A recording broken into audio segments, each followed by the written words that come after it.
Više od 15.000 Osječana i njihovih gostiju ove godine posjetilo Osječke ljetne noći, festival ovdje u središtu grada na obali Drave koji objedinjuje brojne koncerte, ukusnu hranu i ugodno druženje.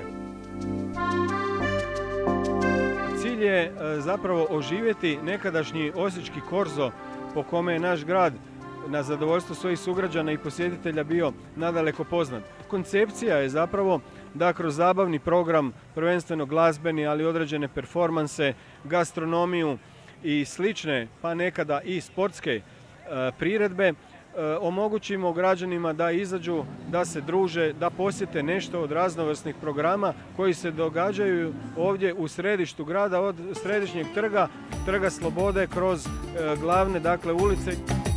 A vruće gradske ulice ljetnim su ritmovima okupirali rasplesani Slavonci.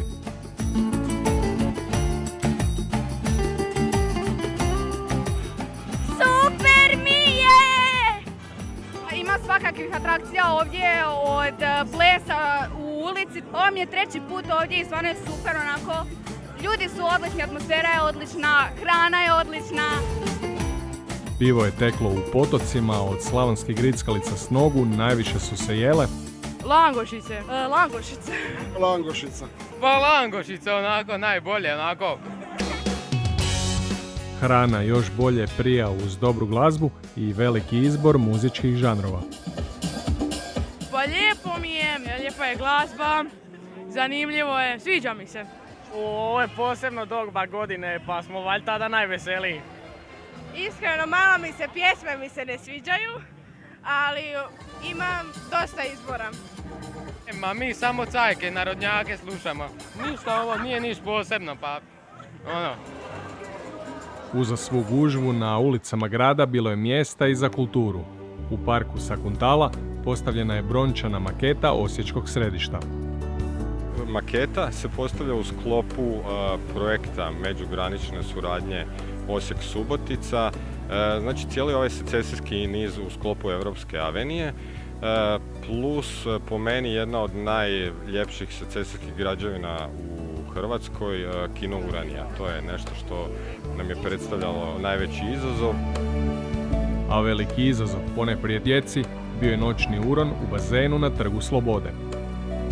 Da im pokažemo da je u vodi život, da je ovo jedan lijep i zdravi način recimo rekreacije u slobodno vrijeme, a između ostalog i svi ostali koji nisu nikad ni čuli, a kamoli vidjeli da dođu i probaju.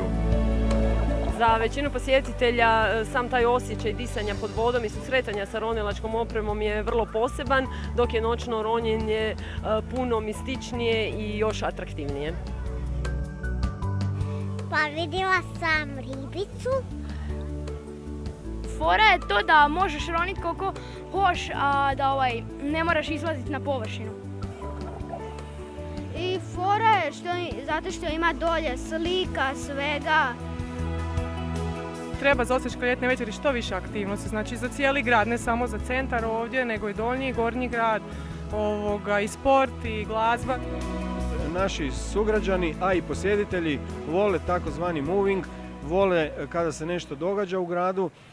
Tu je to prilika da i izađu, da se malo opuste, da sretnu nekoga koga dugo nisu vidjeli i da naprosto ugodno provedu nekoliko sati do kasno u noć.